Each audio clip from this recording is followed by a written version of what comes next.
of girlfriend and boyfriend are rolling by like thunder now. As you reach for me again, people say how you ruling me, but I don't care one fight. Delma call you a monster. Tell Delma to keep. She asked why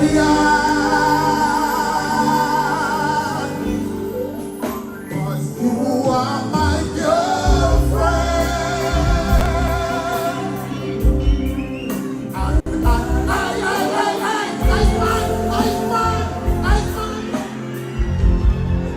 When this young man reads for me,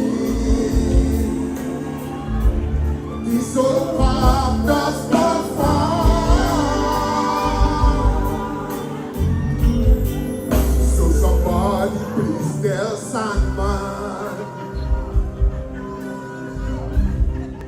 that this news not new today. All I know, I have a girlfriend. I don't have girlfriend and boyfriend.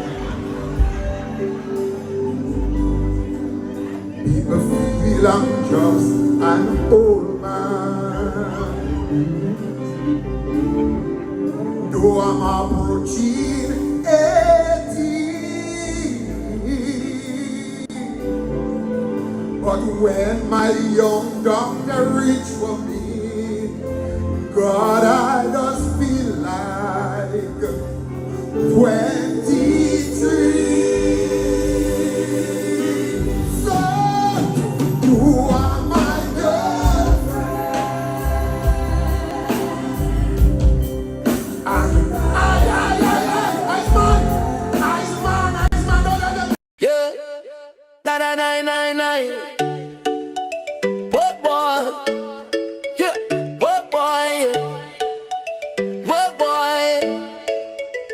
The sun is hot, the breeze is slow. I need a ride. Where do I go? Ride go. Yeah, that's the name.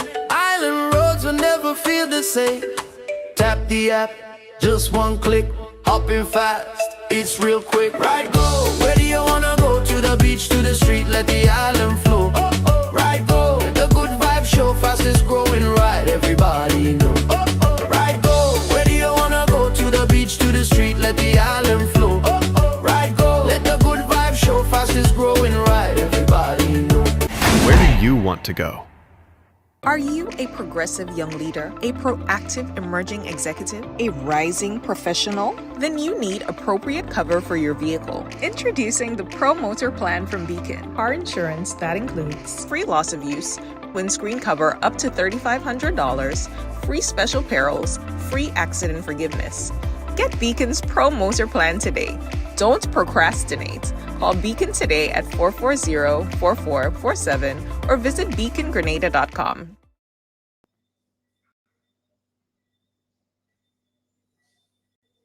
Music, please. Where's my music? Music. I gotta wait for my music to play before I say welcome.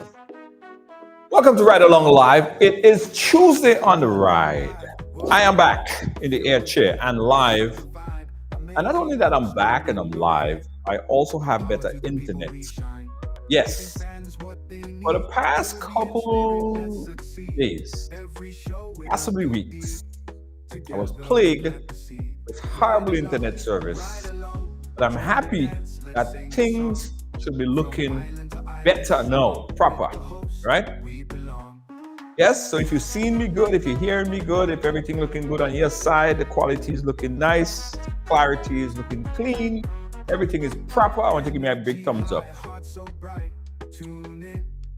Yeah, right along live. Give me a big thumbs up. Give me a big thumbs up, guys. You could even press the love. You could even press the love. Yeah? You could even press that love. Yes? Nice, nice, nice. Hey, good evening to you. Don't mind that. Don't mind that. I just, oh Lord. All right. All right, guys. So today is what's pissing you off. Hey, John, how you doing? Pick up yourself. Make sure your internet work good today, Junior. You hear that? Michelle Lynn.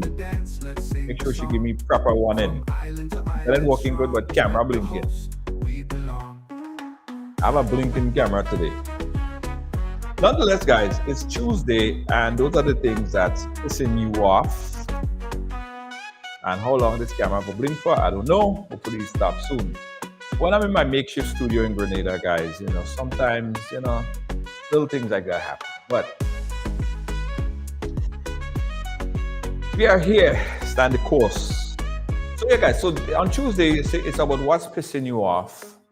And this is one thing that been pissing me off for a long, long time, right? I spoke about it before, but I want to touch on it again today.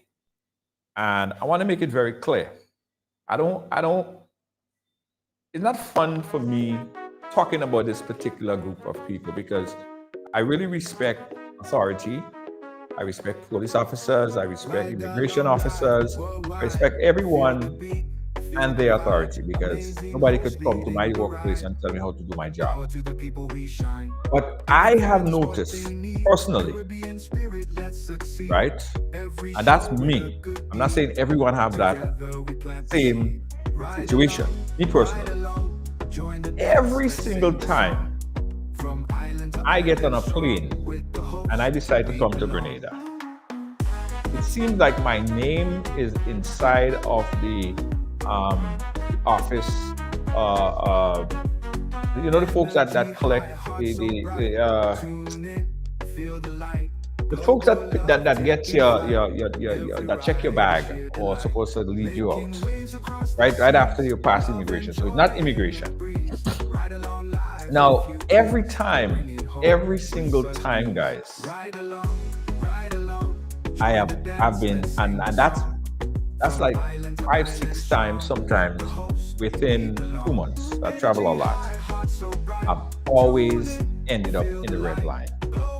Not one time they decide, you know what, today they're gonna let me through.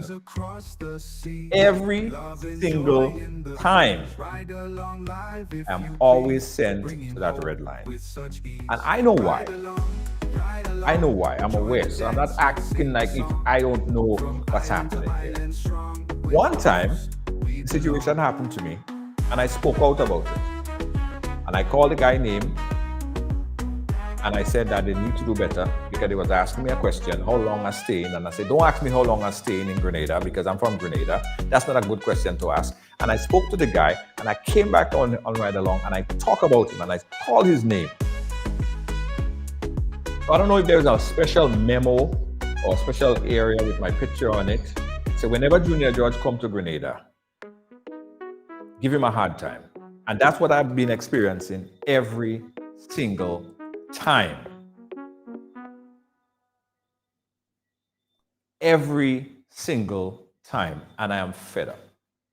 Yeah, it's really pissing me off. To the point where there was a lady, she works there. And this last time that I came back here, she said, "Were you back in the line again?" Every time. Come on. I feel like we should have stayed down. I need to complain to somebody. And I've never decided, I've never made any calls to anyone in higher authority and say, well, listen, or complain or make any formal complaint. But I think it's due time that I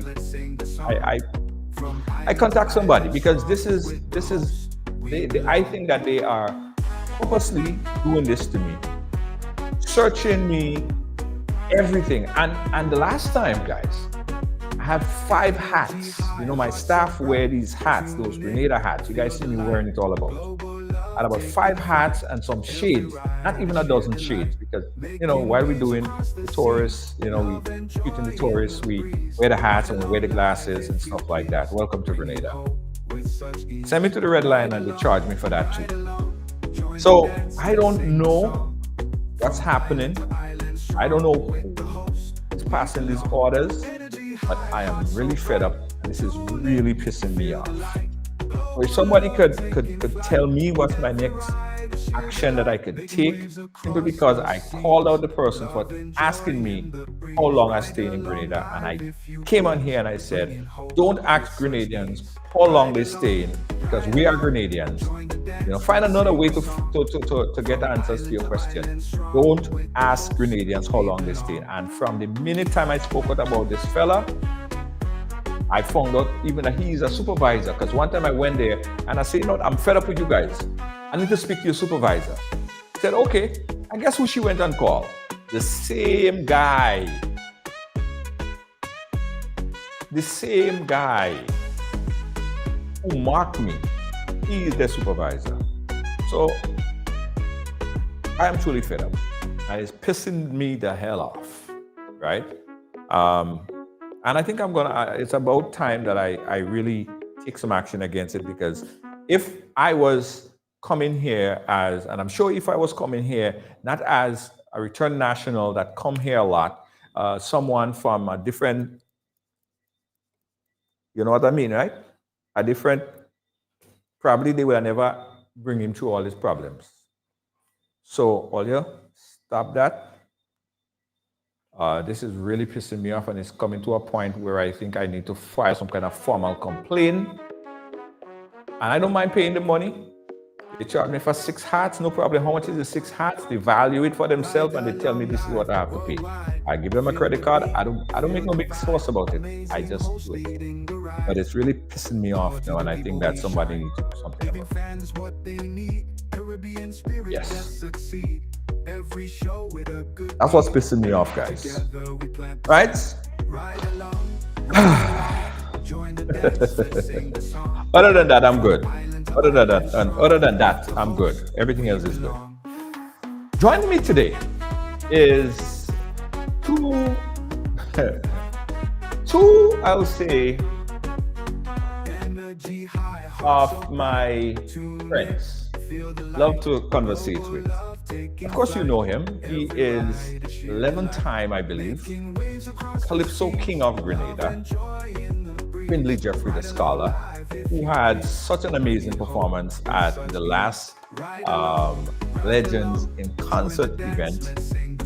It was such a big show and a likely favorite. Now, you may not even think or thought that you would see a father or a priest, Catholic Church on stage. But yes, indeed, we had Father Paul, who also performed on that big Calypso show. We have them on the program. I'm going to chat with them here today, guys. Big Ridealong love and welcome to Findlay Jeffrey the Scholar and Father Paul right here on the ride. Let me turn down my music and turn up. There's Father Paul and Findlay Jeffrey. How are you guys doing? Good. Okay. Father Paul, I don't know if your video stuck. I lost you this moment. I think your video stuck, Father Paul, because I ain't seen you. I ain't seen you moving. I just see that your video is in one place. So let me see Scholar. Scholar, are you hearing me? Okay, hold on. Scholar, unmute. All right, hold on. Let me see. Let me bring Father Paul back on this one. Scholar, unmute Scholar. Scholar, you there? I'm here, but the host has muted my mic. Yes, okay. I unmuted you. I'm hearing you fine now, Scholar. Right, yes. All right, perfect. So Malachi. Scholar is here. Hold on. Father Paul is here as well, but for some reason his video is stuck. He came in a couple times, so let's see if we could. Father Paul, are you there? Yes, I'm here. Okay. Your video is muted for Paul. So I don't know. Okay. Okay. Right. Yeah. You're good now. Thank you very much. All right. There you are. So Father Paul and Finley Jeffrey the scholar, we have you guys here. You guys hear me fine? Father Paul, you hear me good? You hearing scholar? You hearing everybody, right? I'm hearing you clearly.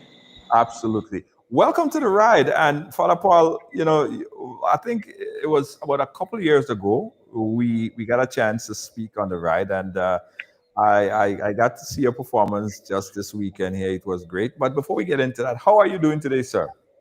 Oh, I'm doing quite fine. Quite fine. Just a bit tired. I came from work this afternoon and I was having a nap, Uh-huh. and it was time to get up to get to the program. So you'd excuse me if I'm still in a daze, but I'm quite fine, quite fine. Okay. Excellent, in fact. Nice, nice, nice. Happy to hear that. And Finley, how you doing? Ade. Awachini kaiso priest. I'm glad to see my brother and to be with my brother again, Findlay. We were just together on Sunday, and the thing getting very tight between us, and nobody and putting nothing between us. That's Ah, right. nice, nice. Like to hear that. Well, Yeah. this is also Tuesday, guys, and on Tuesday, our program is entitled "What's Pissing Me Off." So, Father Paul, is there anything that's on top of your mind right now, that's heavy on your mind right now, that's pissing you off that you want to get out? Oh, the topic is what's pissing you off. No, on Tuesday we just have a segment called "What's Pissing Me Off," and I always talk about what's pissing me off, which I did earlier. Okay. But is there anything that's pissing you off? It's very hard to find anything that pisses me off. I don't allow situations to piss me off very easily, very difficult. But if there is something I can mention, it's the very dirty, messy international politics that is taking place. And, sometimes when you see politics, people think, well, a priest is not supposed to talk about politics. Well, we are usually not conscious enough, our people. Um, we are often what I can call, subconscious and not conscious enough about real issues. And we don't, for example, from a church perspective, from a perspective of the Bible, understand that Christ was not killed or was not crucified because he said, well, I am the Son of God. Christ was crucified because he was disturbing the political status quo. And he was saying to the powerful people of the time the wrong things they were doing, and that's why he was crucified. So I talk about politics in that light because politics is about life every day. When Donald Trump comes to the poor little prime minister of Grenada and demands of him that he should put a radar in Grenada, this is a matter of prime concern to a real man of God. So that's it. So those things really concern me. The situation in Gaza is pissing me off. You have Trump, who can't even concentrate for 10 minutes, coming he zones off, they say, after 8 or 10 minutes, turning around and coming up with a new colonial organization, he calls it, I don't remember what, to rule Gaza again, instead of just simply giving the people their land after 100 years of that kind of exploitation, killings, and genocide. So these are the things that can piss me off. Whatever else than that, I mean, on a very personal level, there is hardly, I can't really think of anything. The hypocrisy that happens in leadership at the highest level, not just in the what we call the regular politics, but politics in every sense in various institutions. When you see a woman, for example, Matado or something they call her, I'm forgetting her exact name now, from Venezuela being given the Nobel Peace Prize. And that woman has for a while and continues to advocate an invasion of her own country by the United States. And once that happens, a lot of people are going to be killed. A lot of people will suffer even much more than they are suffering today by um, the unjust sanctions that are put against Venezuela. They can't sell the oil, they can't trade, they can't get medicine for their people and their children. Right. Now, if that does not concern a man of God, I don't know why he or she could be called a man or a woman of God. So these are the kinds of issues that concern me. Okay, and Christina. Okay, good, good, good. There are a couple of things I want to touch on, but let me jump to Scholar. Scholar, what's pissing you off? What's stuck in your craw, my friend? Nothing. Nothing. Absolutely nothing. I ain't living nothing still me joy. You see, listen to me, Junior, I reaching a kind of age, where I can't afford I can't afford to bother about things, I can't afford to worry, So I ain't worried. I going around the place, I joyful, I enjoying myself. I singing the guys who I enjoying myself, man. I mean, it doesn't make sense. So I'm not pissed at all. Okay. Social media, if you take it on, you go get vexed. So I don't take it on right now. I don't just go and read comments. All the back and forth and the tit for tat. I don't even comment there. There was a time when I used to. I don't even do that anymore. Really. I just watch, I laugh, and move on with the thing. So why sometimes you have to know when you're reaching that age. You have to understand what's good for you and what is good for you. Yeah. So, Well, if you could allow me, please, I'm amazed. Young scholar talking about age. What you leave for me? I was mad now. Somebody said they look like brothers. Somebody said they look like brothers. We are brothers. We are. Okay, all right. So, Father Paul, let's come to you on something that you said earlier, right? And something that we've seen. Like we saw videos of Father Paul, who is a current priest, playing jab jab. Now you're singing kaiso.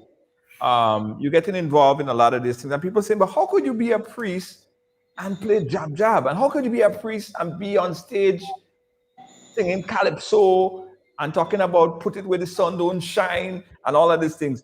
How do you respond when people ask you these questions? Well, to be honest truth, few people ask me those questions. I somebody sent me a clip of the commentaries, the utterances from the public um, since the show, in regard to the show, and all of them they sent me. They sent me about 6 or 7 comments, and there was no questioning. I mean, people were very positive. People said, "Well, boy, the man speaks his mind," and they like that. People said, made statements like, he's very passionate about Gaza, as I have been, and I think any real human being will be. Um, so I think that they're the odd comments.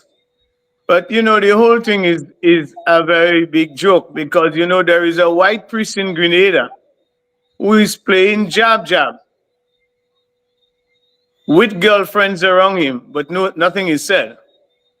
Earlier on, you were talking about coming through the airport and you're wondering why maybe if the color of your skin was different, they would not harass you in that way. And I can tell you as well, and this is a fact, we play jab jab every year in Trinidad in my years in seminary, between 1986 and 1992, 6 years. When I say we, many of us priests played in the band together. We Mm, played jab. Well, I was a student at the time, a student priest, if you like. Many among them, many among us were students ourselves, uh, and there were many priests, mm, including the rector of the seminary, the one in charge of training priests.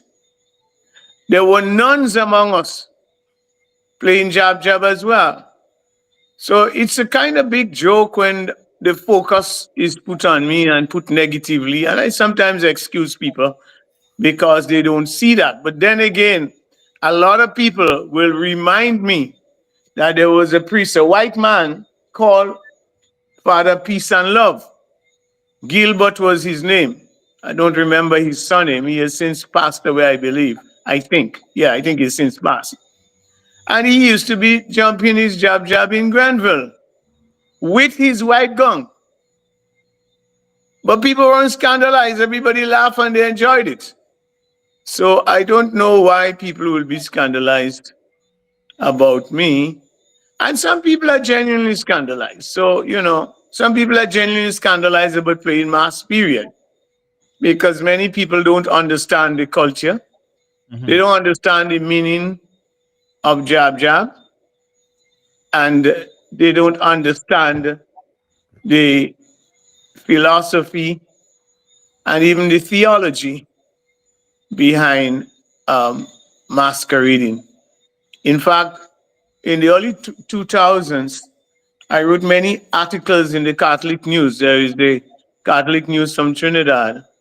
I wrote many articles, and about 10 years after writing those articles, I was in Trinidad doing a men's retreat. And the man in charge of the retreat showed me a young version of myself 10 Mhm. years earlier. And the article, one of the articles I wrote, you know. Um, so I don't worry about that too much. Sometimes I take the pain to explain if I think somebody is genuine and we're going to have a one-on-one conversation. But if anybody want to argue or decry me or debase me for playing jab jab, well, so be it. I don't really bother about that at all. It's really a non-issue. It's a non-issue. As I said, there is a white priest in Grenada Mhm. who played this past carnival, and I believe he has been playing carnivals before. I don't know what feedback he has been getting, but I know what people are saying. Boy, he played jab jab, and they're laughing and having a big joke about it. So I don't know if I'm black already, so I shouldn't be putting black thing on the skin. So how does the hierarchy of the church feel about your involvement in these type of events, the calypso, the soca, well, the calypso in particular, you being a part of, the jab and everything else. What response do you get from the hierarchy of the Catholic Church? Well, I haven't gotten any official response, but I know I have gotten these kinds of insinuations. Is like, Jerry, you could expect anything from Jerry, which is hypocritical because, as I said, the white priest from Poland is not getting that. I don't know he's getting that kind of feedback at all. And as a matter of fact, um, you know, the leader of the Catholic Church here is Trinidadian. Yes. And he fully well knows and fully well would have seen many priests and known of many priests and seminarians and nuns playing mass in Trinidad. So, some things are sometimes used against you because it's you, you know. It's not used against others, but it's used against you. So I believe there is a good extent to which that happens. Um, so I want to crucify you because you spoke about the Gaza situation in church. But that's not the real reason, you know. That's not the real reason. You already have some beef against the person, and you will use that situation and paint it as the worst thing for a man to stand up in church and say the church is playing the fool, to not be active and not be outspoken about that. Let me tell you something. The gospel, the New and Old Testaments, they have two pillars. That's the first thing you learn in any serious Bible class. The Old and New Testament stand on two pillars: justice and mercy. Justice and mercy. In fact, our justice system stands on those pillars, and they got it from the traditional Christian values of justice and mercy. So a fella could commit the worst crime, kill 4 or 5 people, kill his mother, do a terrible thing. And the justice system will decry him, all the deliberations in court about the horrific crime that he commit. And at the time of sentencing, you might find some character witnesses. I've once been a character witness in the High Court for the sentencing of a gentleman who had committed a murder. And you'll have some character witnesses who are brought to the fore to speak on his behalf. And then you might hear stories about, boy, his father was very abusive to him. His mother was very abusive to him. He grew up in some really terrible abusive situation. And these factors are mitigating factors that are used to influence the sentencing of that young man. They may say, boy, you know, the man deserved the death penalty, you know, but boy, given the fact that he grew up in a certain way, and you know, he was disadvantaged in that way, he was abused, and that may have played on his psyche and caused him to turn out to be an abuser himself of that terrible order. Well, we're going to reduce his thing to his sentence to life in prison, 15 years or something, rather than the entirety of his life. Right. So the two pillars of the Old and New Testament stand on justice and mercy. And I don't want to be speaking all the time, but just let me complete with this now. Uh-huh. In 1971, a synod of bishops of the world, Catholic bishops over the entire world, met in Rome in 1971 in a synod of bishops. And you know what they came up with? The statement they came up with? They said that the fight for justice, the fight for justice is constitutive of the preaching of the gospel. That big word constitutive just simply means that it constitutes the preaching of the gospel. Right. That is part and parcel of the preaching of the gospel. And you cannot rightly speak about the gospel without speaking about justice issues. In Right. fact, we can go on and on about so many gospel stories and Old Testament prophetic stories that are about justice.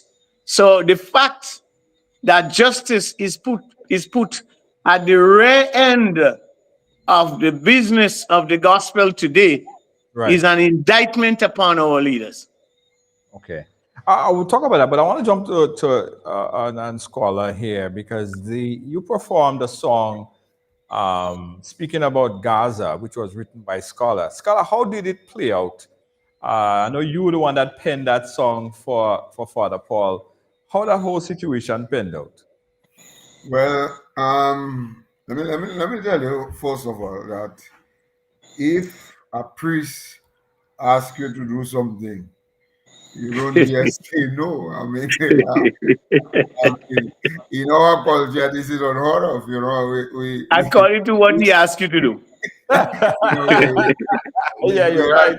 we have reverence for priests. Let me tell you something. There was Uh, a fella once, long time ago, right? He had a playful priest, a white guy. So the priest like to play, you had thing you're fighting like a kung fu and like a karate and thing. So the priest fighting like a karate with the guy, play thing. But the priest boss him up. priest boss uh, up, priest boss up all him out anything. So anything now, your friends not to laugh, they laughing and say, boy, that priest beat you, but man say, because he's a priest around with him. So I mean, when Father contacted me, and I knew that he had this affair really, with the whole Gaza situation. I knew what had happened to it because I followed it in terms of the Gaza. Although he said um, today, tonight, that that was not the real issue, but that was the issue that we saw up front, right? So I knew he. Right, sorry, go ahead. Sorry, let me mute that audio. Go ahead, yeah, Scholar. right. So I knew about the real issue with him and Gaza. So he asked me, say, you want to sing a kaisu, right? Uh, Now, if was any other priest, I would kind of jump back, but as Father Paul, anything go with Father Paul. He said it or say anything, he'll do anything. But I don't say it too, right. right? So he, he sent for me a whole set of information that he wanted to represent in the song. And then it was up to me now to take that information and to put it in a way poetically, and to craft a nice melody befitting of the man. And so I did that. And the truth is that Father Paul had that song because Father Paul wanted to sing in Carnival this year. So the song was written specifically for Father Paul to sing in Carnival, but That is Father true. Paul, I guess with the hectic schedule and so on, Father Paul could not cram this song. So the Carnival passed him, and we decided, listen, legends. You go on the legends, you make your debut there. And I felt very excited about that. Primarily because, boy, I never sing and share the stage with our priest.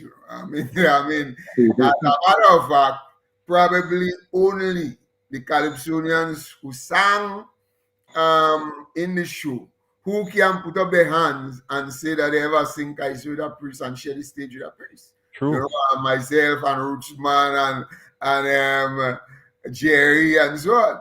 Yeah. Jamu and Alice Inspector and them. They have this kind of, I have one on them, you know. Yeah. And the truth is that when I wrote this song, I was not concerned because in the back of my head, I'm thinking to myself, why priest always sing it? Uh-huh. When priest giving the whatever or they call it for a little G, whatever the G. Yeah, yeah. Okay, the service, yeah. Whatever it is, priest always singing a thing. Right. There was always that thing I grew up with. They say the priest say, when you tell the coco, bring the money. So priest always sing something. So I wasn't concerned really that Father Paul couldn't sing the song, but I was still surprised at his tonal quality, and the way, because since in the studio he performing. I mean, so even in terms of the performance, I knew straight away that he would be on it. And then something that I saw him do in the show. And I tell myself, you see, next year, please God, Father Paul will give some trouble because because Father Paul, I do that a lot, right? I know that I do that a lot. While the show is going ahead, before I come on to sing, I go somewhere in privately, and I rehearse. There are some Caribbeans that never do that. They mingle, and one time they jump on the stage and so. But I privately would go and rehearse and I see Father Paul doing the same damn thing, you know. I see how really head is that for season. Father Paul is that whole season, man. And then the biggest joke of all, Junior, when Father Paul was rehearsing, I was, I listening for a time, and then I was by Rootsman. And I said to Rootsman, boy, 2 years ago, you sing a song, you run your mouth on Father Paul. And before I could finish here, Rootsman, boy, and the man might come and beat me next year. And it was bad. So, I mean, in all honesty, Father Paul is doing justice to the song. And his song, I guess when you have a song that fits you, that suits you, that is part of what you believe in, what you live, what you espouse, that you preach every day. I mean, it would come as second nature to you, and that song stick with him like glue. And yeah. I am just worried for some of them fellas on the next year carnival. Next year.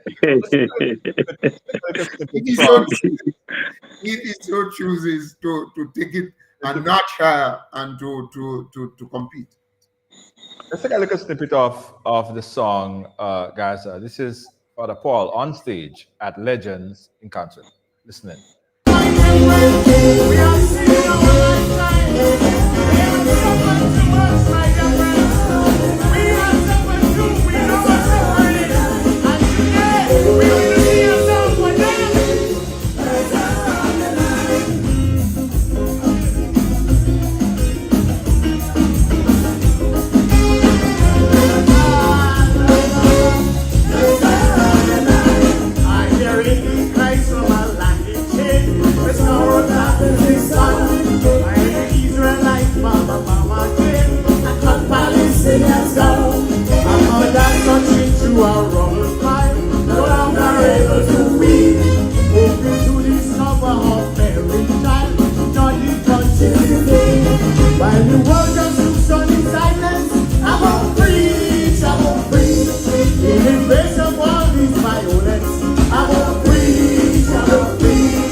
Let's listen to the second verse.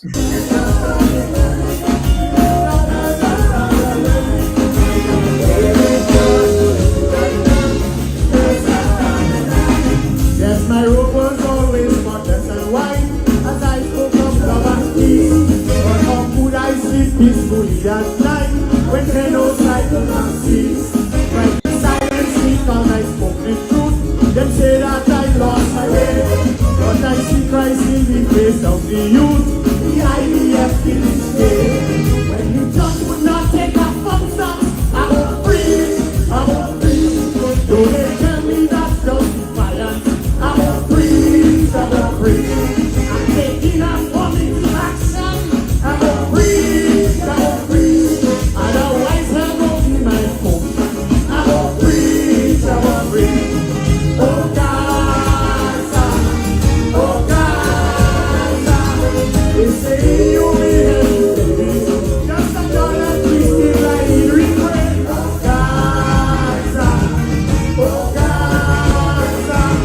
So they put Barbados and they say that it's self-defense again. Oh Gaza, oh Gaza.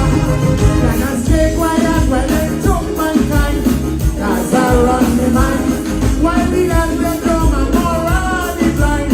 Gaza run the mind. And they put on Gaza use all the time. Gaza run the mind.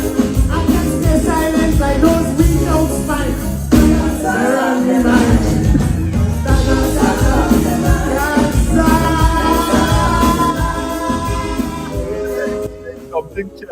Something telling me that will create problems in 2026. That will create some real problems. Scholar, I sat at that show, right? And I was so impressed. And I told Godfrey this, and I asked Godfrey that question. How is it, right, that we can have a show like this, well packed show? It was very entertaining. People came out and people was just, I mean, they enjoyed the program. It was a sold out event. How is it we able to do that for Calypso on that particular stage? But when come to the March Gras, we can't get that hype, that anticipation, that excitement, that same kind of vibe. What is the issue? What's the disconnect? Well, there are a lot of issues, you know. I mean, Carnival is a different dog, and the truth is that one thing I must compliment Godfrey for is that he has placed this show in a very strategic time. There's nothing, there's no calypso, there is nothing happening, right? So people are hungry for it, as opposed to in Carnival. Carnival is riddled with activities and all sort of things competing for people's hard-earned money and their interest. So you'll have the real diehards and so on who will come. You saw people on Sunday night that I have not seen for quite a while. So that's one. But secondly, I believe that there was a card, you know, that trump card that drew people. I mean the novelty really of coming to see Father Paul. I mean, this to me was a big ticket seller. A lot of people came, and in credit to Godfrey also, what he did was that he allowed this suspense to build and build and build and build until crescendo. So Father Paul sang last, if you notice. And to Yes. me, that again was strategic because he understood that a lot of people were coming there. I mean, they come to the, I mean, Rootsman and myself and everybody. Yeah, the regulars. But in the back of the mind, I mean, this is an intriguing thing.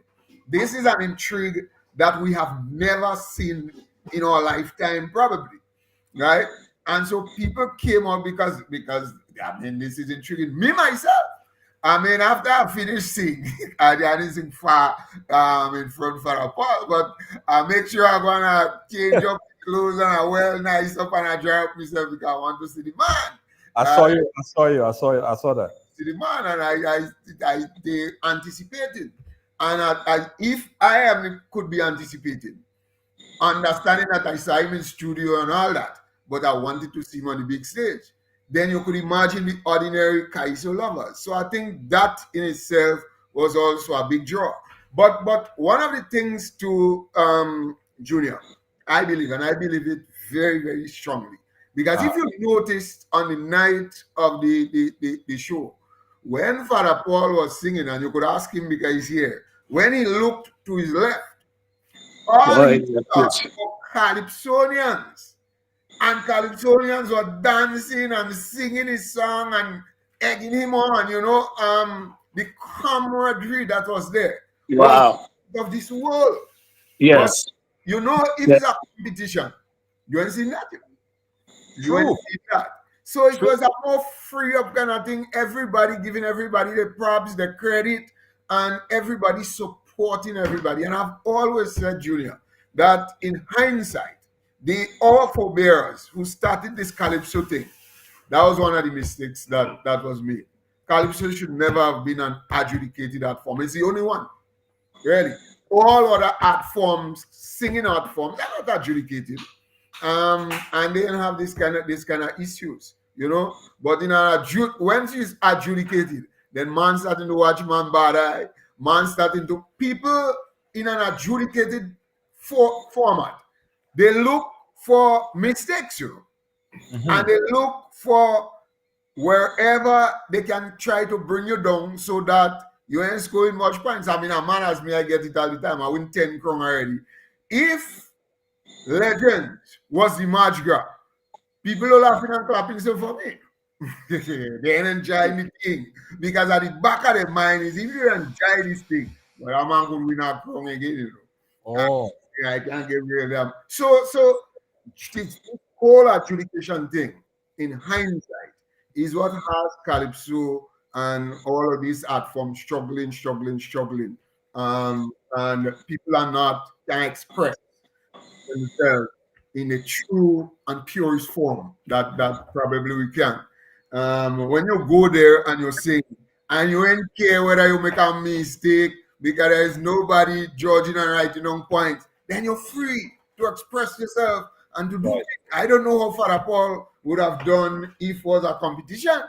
Maybe he may not have been so free up and think if he know that he has some people they judging and writing down score. But he knew that there was no people there and Father Paul expressing. You see expressions? Yeah. You see, Paul can be a first timer. I mean, because there are Calypsonians, all season Calypsonians who are staples in the match girl. And they can perform as this.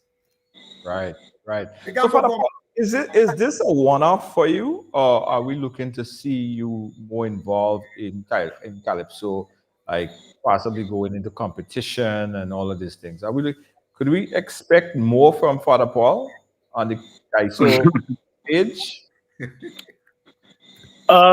Actually, what we have to see Calypso. Calypso is a yeah, Genre. I think I never think I could pronounce this word properly.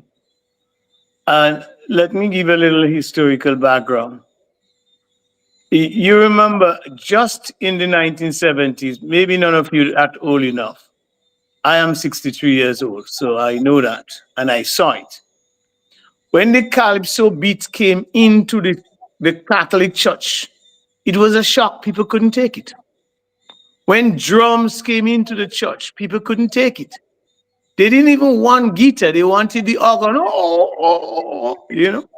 They wanted the organ because that's what they were schooled on. Hmm. So the Calypso beat and the Calypso is a genre.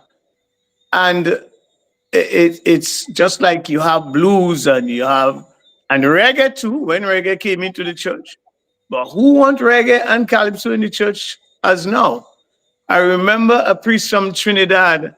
No, he was a Jamaican guy.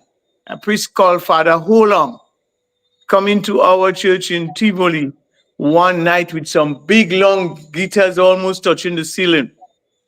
And he had a band.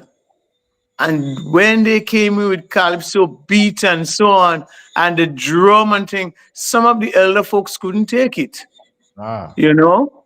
But it was a big introduction. And along that point, I want to also make the point that the last 8 months I have been writing every weekend in the one of the weeklies. The Grenada today, I always get it wrong. The new version, You today. the new today. yeah. Yes, I have been writing every single week an article on the Gaza story. In fact, tonight is my night when I'm going to write. So I was taking a rest earlier this evening. I'm going to write tonight. Mhm. What is the difference between that and singing a calypso? Mm. What really is the difference? It's just another form of communication.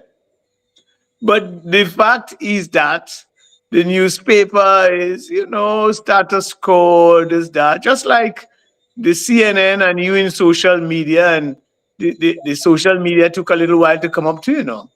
People kind of feel social media news and social media program wasn't a real program.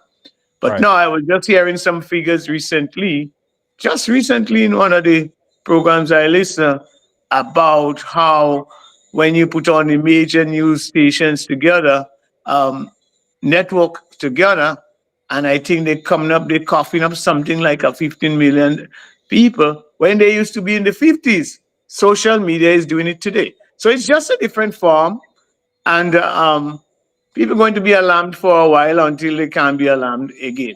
But I'm trying to remember the question you asked me. What's the question you asked me? Well, now we spoke about so many things there.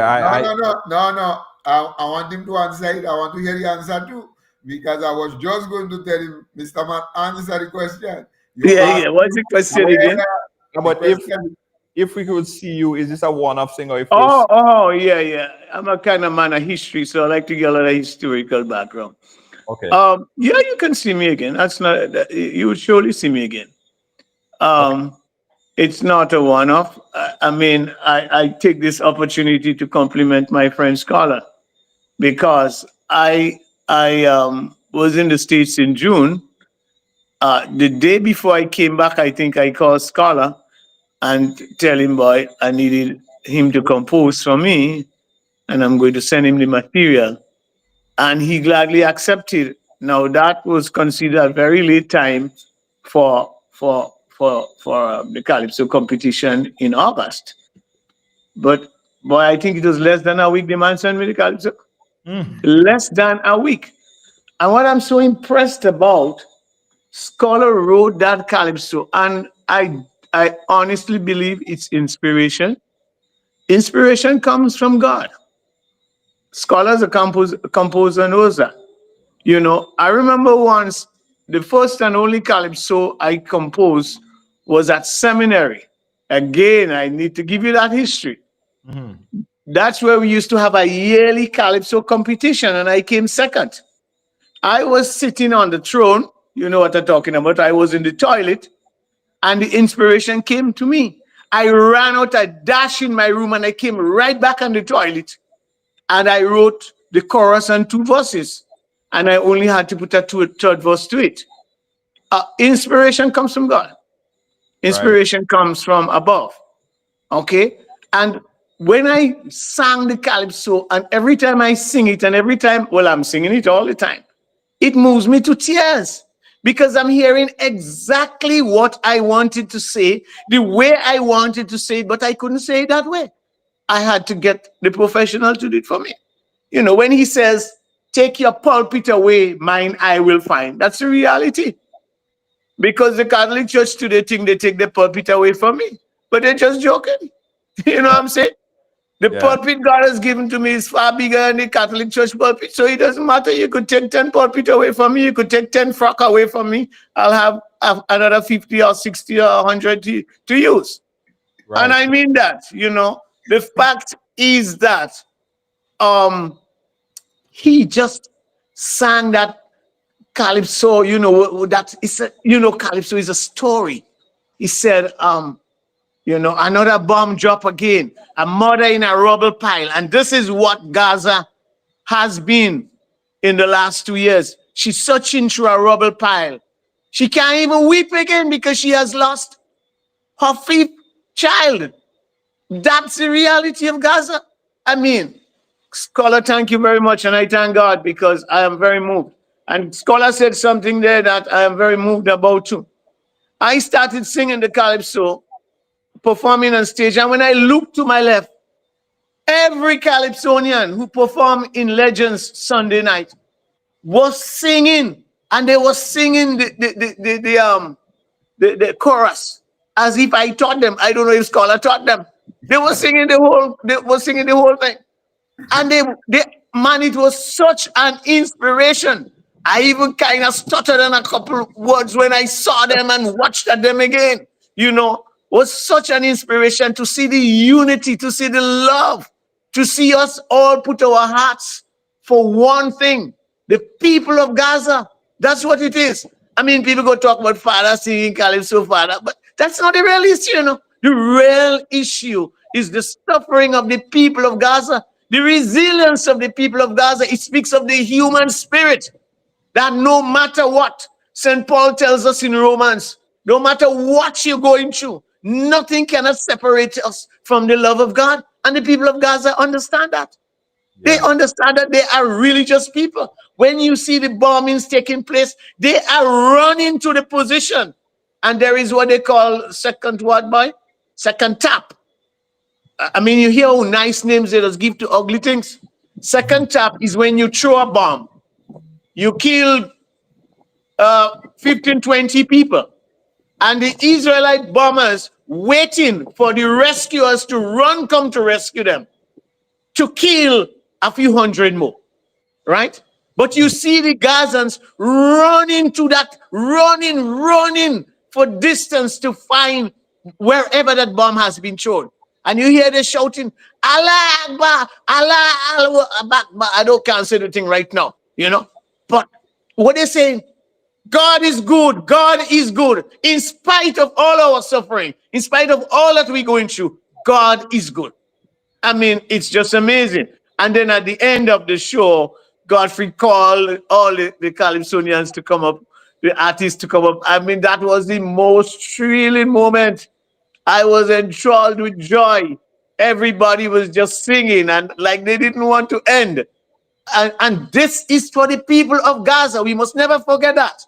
This is a tribute to the people of Gaza. This is to continue to raise the consciousness of our people that we cannot see our brothers. Look what has happened in Jamaica. The hurricane came there, and we are suffering with them.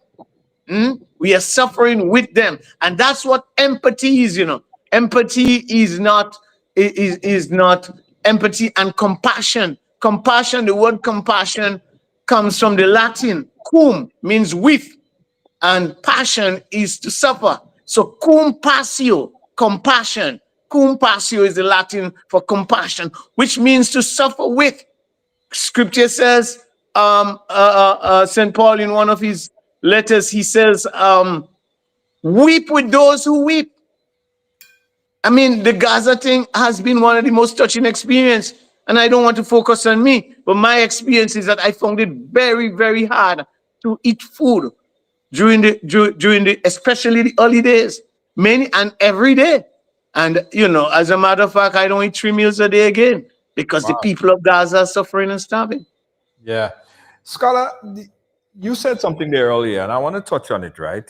And I don't know if it's because of the competition is true, because I even saw when you went on stage, all the artists went on stage, everybody was hugging and such in a happy mood, and the vibe was right. There was no oh this one and the kind of thing that you see in competition, right?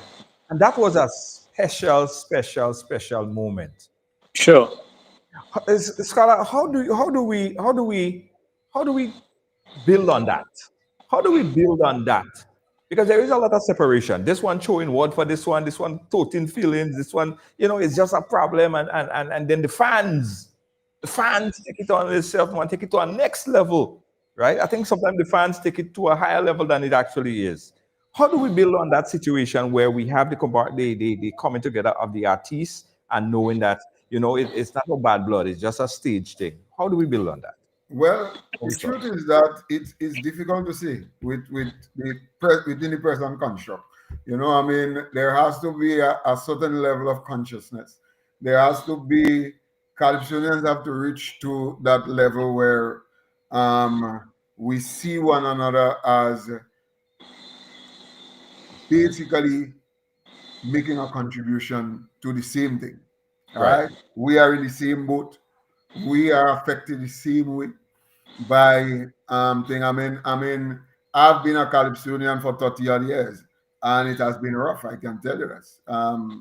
Sometimes you feel that people and the powers that be and all that, they don't appreciate really what you're doing, and it's not just myself alone.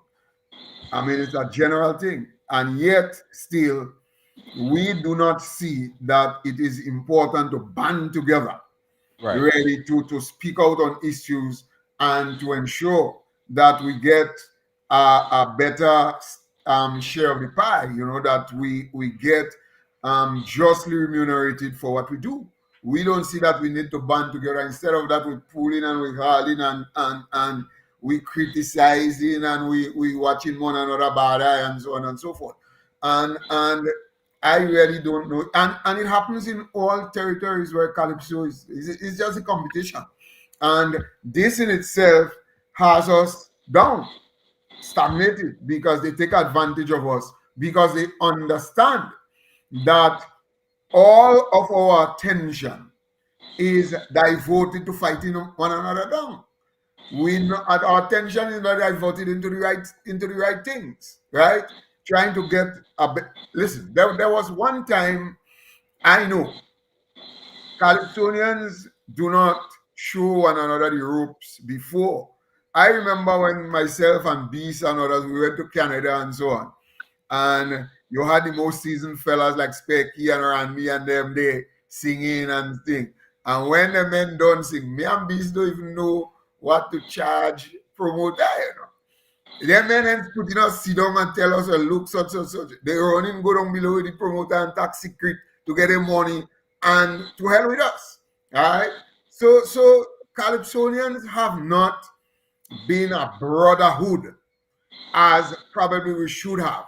And we could be.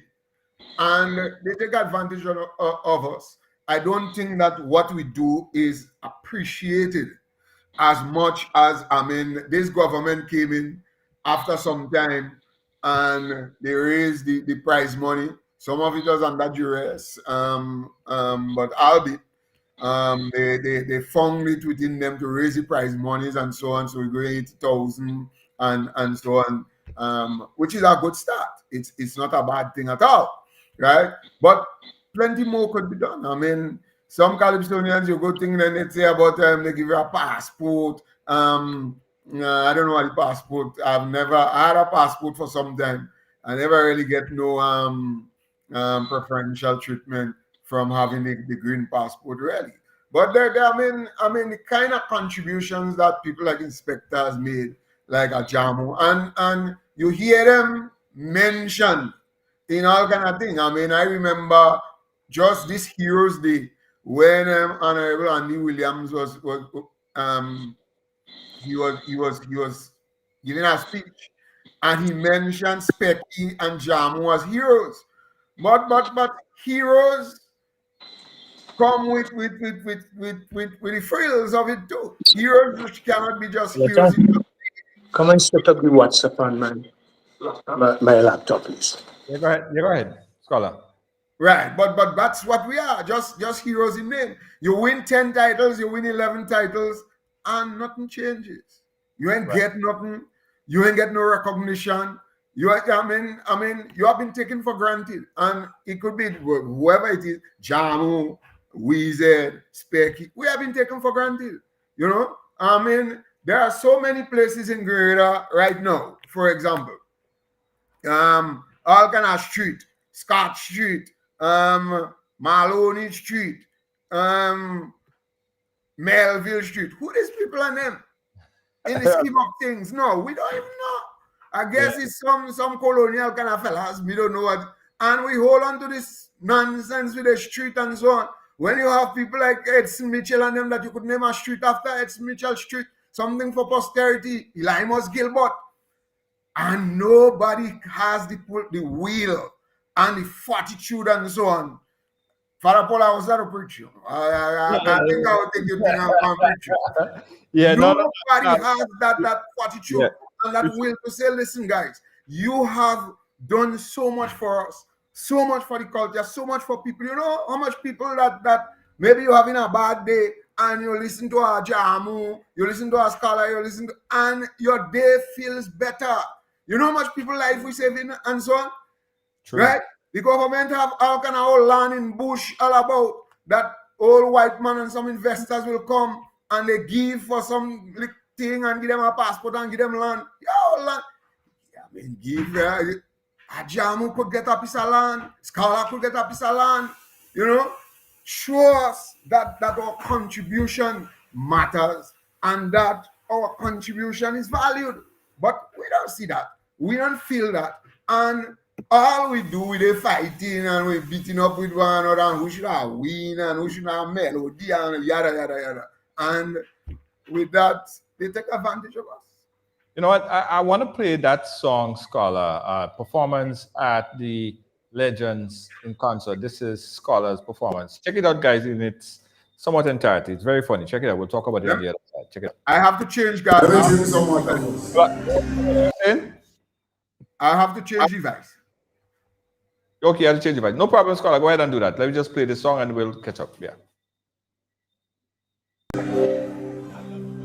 Whispers in the morning of girlfriend and boyfriend are rolling by like thunder now. As you reach for me again, people say how you ruling me, but I don't care one fight. Delma call you a monster. Tell Delma to keep. She asked why you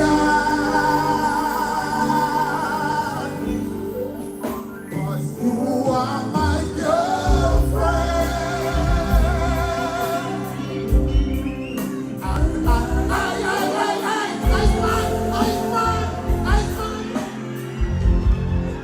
When this young man reaches for me, this old pop does not fall. So somebody please tell Sandman that this news not new today. All I know, I have a girlfriend. I don't have girlfriend and boyfriend. People feel I'm just an old man, though I'm approaching 80.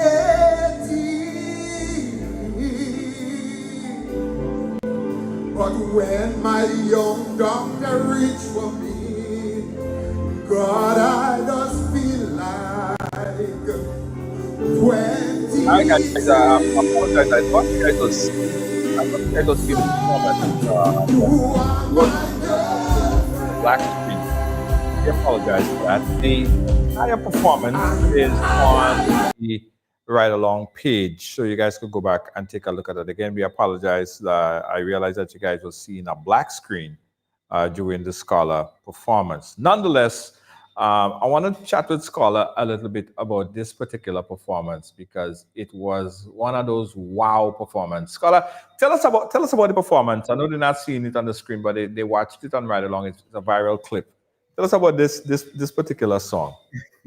Well, the truth is that every time I go on Legends, I try to be as innovative as I possibly can, and I understand the Legends crowd because I have been in Legends for so long. They come to have fun, they come to laugh, they come to let off.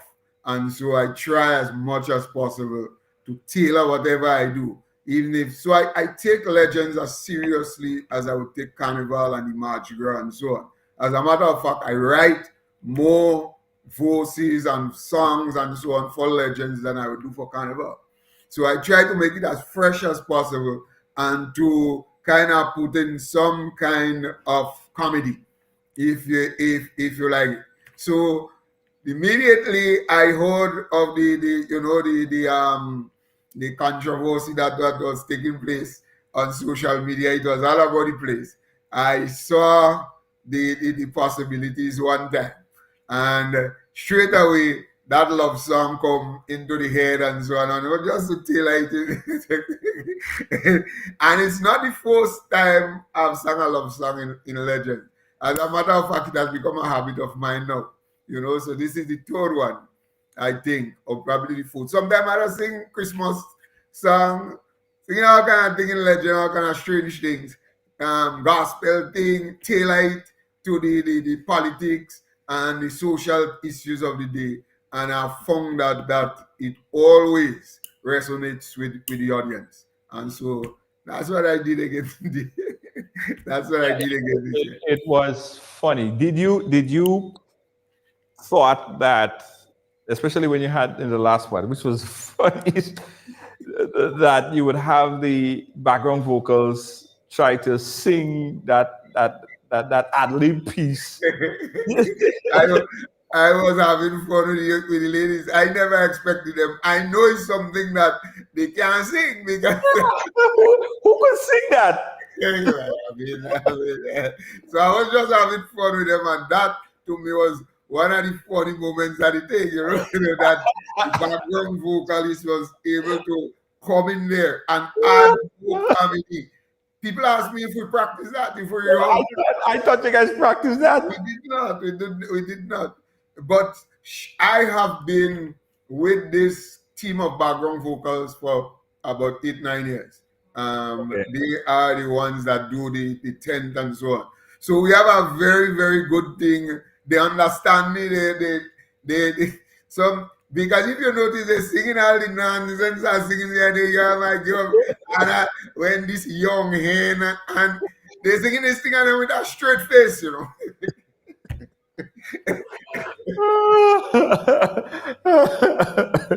No, that was the highlight for me. And they actually tried to sing that ad lib part. Yeah.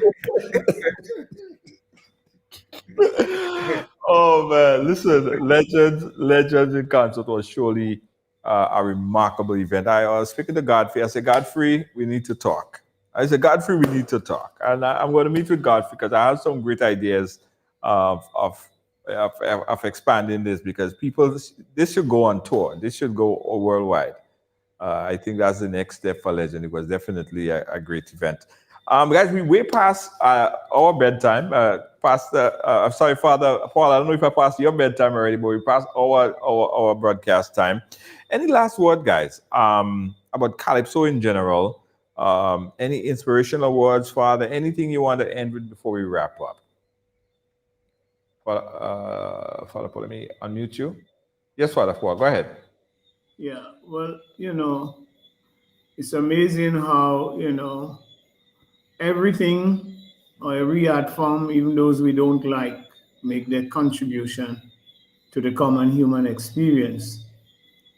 And Scholar was saying a while ago about how, on a bad day, you hear a jamo singing, neighbor, neighbor, something that inspires you.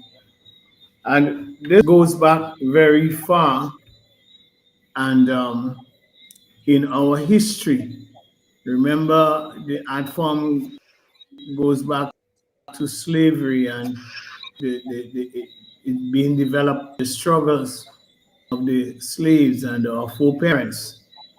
So Calypso will always remain an inspiration for our people. And you can look at any people in any part of the world, they do have the art form contribute to the common human experience that speaks of the struggles, that speaks of them and the bad times. And that's the great thing of singing in general. It speaks to the very depth of our being. Scholar was talking also about how calypso are not rewarded as they should. And, I agree. But it's also part of the experience that some of the people who make the greatest contribution to our countries, to our world, are not recognized. That woman in Venezuela today is recognized with the Nobel Peace Prize. Now, this thing is a hoax, as I was saying earlier on. And there are many people who are suffering and dying and have suffered and have died for peace, and you never hear them. So, while I empathize very loudly with Scholar on this matter, I also want to make the point that, many of us will make our contributions and we will pass on, and in little pockets, utterances would be made about us. And we may not get that big, broad, deserved um, recognition. But, ultimately, I don't worry about the recognition too much. At the end of the day, the most important thing is that we make our contribution to humanity. But I'm not trying to belittle the point he's making at all. Eh? I'm just also saying, that Christ died a failure. Remember, he was crucified on a cross. He was the scum of the earth. He was crucified between two thieves to denote that he was a real nobody at all. And, and yet today he remains somebody that speaks to the heart of all humanity. So that's part of the struggle as well, to make your contribution and not be heard. I give you one story to end the point I'm making. When I was studying Trinidad in '89, I broke my leg on motorbike, and I went back to Trinidad and I got very sick. I almost died. As a fact, they put me in Ward 2. When I came from hospital, they put you in. When they don't go back, come out alive. I spent 12 days there and saw 14 people died, and that's just what I saw from the little corner in the ward that I was. But there was a gentleman there on his bed, and I don't know exactly what his issues were, maybe kidney and maybe other complications.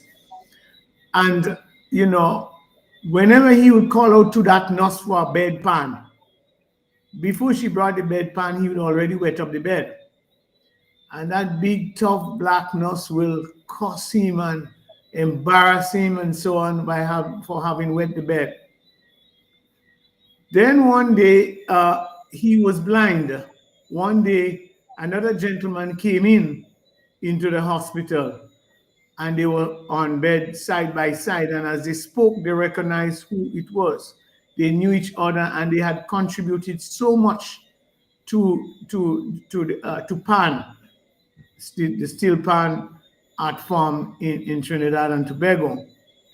And they were reminiscing, they reminisced for days about what they did. I went home after my time in hospital and sat before the television one night and saw that man, same man I saw in the hospital, who was being humiliated and so on by that nurse who did not know who he was and so on. And he literally died a poor man. But I saw him on television in the news, the nightly news, big story that he had passed. He was a big pan man. So many times we don't get the recognition that we should. But let's continue to do what we need to do, because at the end of the day, recognition is great, but more important is the work that we put out.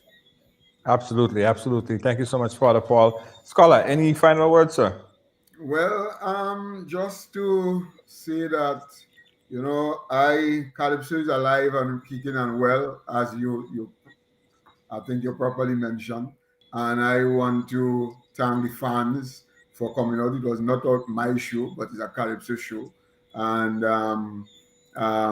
they came out. Without them, we wouldn't have had a good time. And I want to also congratulate all the Calypsonians, especially the local artists, because it was strictly almost exclusively a local show, and all the Calypsonians give a very good account of themselves. And I want to finally say to my brother in the art form, Father Paul, but I don't know what is the name. What is your Calypso name, Father Paul? Father Paul? Well, I don't know. I don't get the name, but people give you a name, I guess the name is Father Paul. Because let's be frank, my brand is Father Paul. I mean, that's how everybody knows me. So maybe that's the name. Yes, I just want to commend Father Paul in a very special way. I mean, he hit it off and he hit it off with a bang. I have a very very good partner, Kaiso partner. He don't sing Kaiso, but he's my real Kaiso brethren. And somebody tell me, he said that he came specially to hear Father Paul and how he see it unfolding before your eye. Father Paul go boss about 3 times. And that will make you think nice. So I met him when I was studio yesterday. Today, this morning, I met him and I said, well, Father Paul disappointed you, because Father Paul was clinical. Yeah. But he enjoyed it. He enjoyed it. So I mean, Father Paul, that is just a taste that you give. And I see big things are going for you I'm looking forward to Carnival. I mean that's the only matriculation that you could make now, and I am available at your beck and call, as I said in the start of the program. What is it? Thank you. Thank you for your support. Thank you. Yes. You made it happen. You made it happen. They say if the priest could play Who Is Me, right? I think Scott Who Is Me? I had to write that song for me too, They on stage. I tell you how long I had to go up there too. Yeah. Well, the way I see Father Paul end the show, I see Father Paul is busy and all kind of thing. Yeah. Father Paul, Scholar, thank you guys so much for chatting with us here on the ride. Appreciate you inviting us. That we showed earlier. It's on Ridealong live page, and I'm going to put it again in this description of this program so you guys can go back and watch it. But it's a viral program. It's a viral performance, Scholar and Father Paul. And the other performance, we're going to also put that in the chat as well. Father Paul and Scholar, thank you so much, guys. We'll keep in touch, okay? Thank you. Take care, brother. Have a good night. Good night. Yeah, man. Yeah, okay. Yeah. Father Paul and Scholar. Yeah, but you don't get that combination very often. Let's put it like that. All right? Thanks for watching. That's been a part of our program today, guys. We got a quick commercial break, and when we come back, I'll tell you all about Ride Go. Yeah, Ride Go, that ride share app. Maybe you want to go somewhere, you got to just tap the app. Ride Go. Where do you want to go? We'll be right back. Yeah, da da da da da. What boy? Yeah, what boy? What boy? The sun is hot, the breeze is slow. I need a ride. Where do I go? Ride Go. Yeah, that's the name. Island roads will never feel the same. Tap the app, just one click. Hopping fast, it's real quick. Ride Go. Where do you wanna go? To the beach, to the street, let the island flow. Ride Go. The good vibe show, fastest growing ride. Everybody know. Ride Go. Where do you wanna go? To the beach, to the street, let the island flow. Ride Go. Let the good vibe show, fastest growing ride. Everybody know. Where do you want to go? Hi, I want $10 on Playway, $20 backup on Pick 3, and cash for each, please. Okay, are you adding multi-X to your bet? Yes, multi-X, all of them. Smart! Best value bet. Backup and multi-X, you cannot go wrong. Don't matter the bet, multi-X all of the daily games. With multi-X added, your winnings can be multiplied 3 times, 5 times, even 7 times. So make it a rule. Add multi-X to all your Playway, daily pick 3, and daily cash for bets every day and for every drop, and watch your money grow.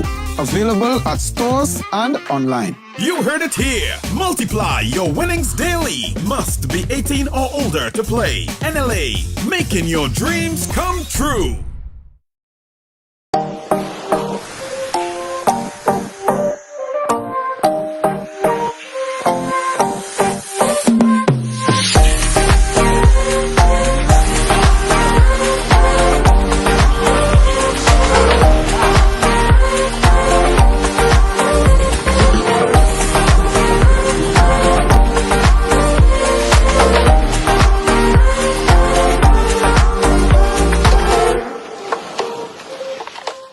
Are you a progressive young leader, a proactive emerging executive, a rising professional? Then you need appropriate cover for your vehicle. Introducing the Pro Motor Plan from Beacon. Car insurance that includes free loss of use, windscreen cover up to $3,500, free special perils, free accident forgiveness.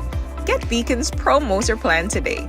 Don't procrastinate. Call Beacon today at 440-4447 or visit beacongrenada.com. The sun is hot, the breeze is low. I need a ride. Where do I go? Ride, go, yeah. That's the name. Island roads will never feel the same. Tap the app, just one click, hopping fast. It's real quick, right? Go where you wanna go, to the beach, to the street, let the island flow. Right, go, let the good vibes show. Fastest growing ride, everybody know. Tuk-tuk now available on Ride Go. Book now. Hey, thank you for watching and being a part of our program today, Ridealong Live. Thanks for sharing. Thanks to Scholar and Father Paul for chatting with us. Guys, we're back full stream, full steam ahead. Internet check. I think it should hold up going forward. So we'll be back, good to go. You guys saw the ad earlier about Ride Go, and a lot of people still don't know what is Ride Go, right? Ride Go is a ride share. So if you are sitting at home, you want to go somewhere, you're in a club, you need to get home, you and your girlfriend or your homies or you guys want to hang out, and you want that transportation to pick you up, take you to the place, to the venue, take you back. That's what Ride Go is. It's a mobile app, it's a ride share app. And anytime you need a taxi, anytime you need a ride, Ride Go is there. As easy as that, as simple as that, as easy as that. So guys, listen, I want you guys to go into the App Store right now. Let me put the link. Right? I want you to download Ride Go. Let me paste the link so you guys could go in and download the app right now. And you may think that you don't need it today, but you will need it someday. And rest assured, when you need the app, it's already on your phone. You can't find a bus, you get stuck somewhere late at night and you just can't get home. Call a Ride Go, and one of our insured, reliable vehicles will come to you wherever you are, whatever time of the day or night, and pick you up and take you to your destination. Download Ride Go right now for Apple or Android. I just put a link in the chat so you guys can go ahead and link that up. It's Ride Go, spelled R-Y-D-E-G-O. John Otley, representative, thank you for enjoy the program. We enjoy having you as well. Thank you, and thank you. Ridealong Live.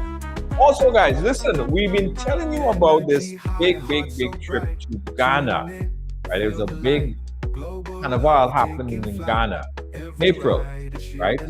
By tomorrow, we're going to be putting out some of the information where you can go ahead and purchase your excursion package. We provide excursion package, hotel, everything from the time you reach the airport to the time you need to get back to the airport will sort you out, right? If you want to go to Ghana in April, we're organizing a group and we provide all amenities. Stay, excursion, the whole nine, transportation, the whole nine. I'll tell you more about this in the link under the show. All about Ghana in April. It's 10 days in Ghana, and that's taking you back to the motherland, right? Guys, if you're interested, look for the information on the Ridealong page to tell you more about that. All right? Yes. Thanks again for watching. Thanks for being a part of our program. Folks on YouTube, Facebook, TikTok, Instagram, everywhere. Ridealong Live. Good night, and good night. On behalf of all of our production team here at Ridealong Live, our senior executive producer, Lloyd JJ, we say see you guys again tomorrow, Wednesday.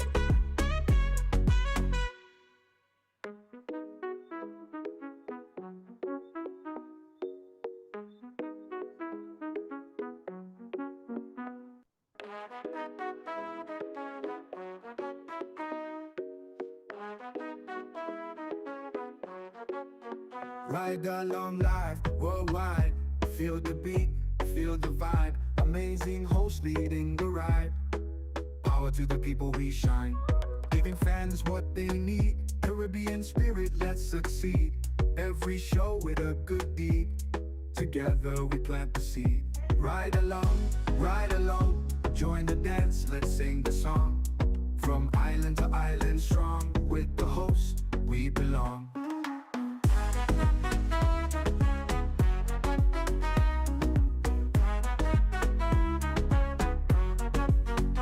Energy high, heart so bright. Tune in, feel the light. Global love taking flight. Every ride a sheer delight. Making waves across the seas. Love and joy in the breeze.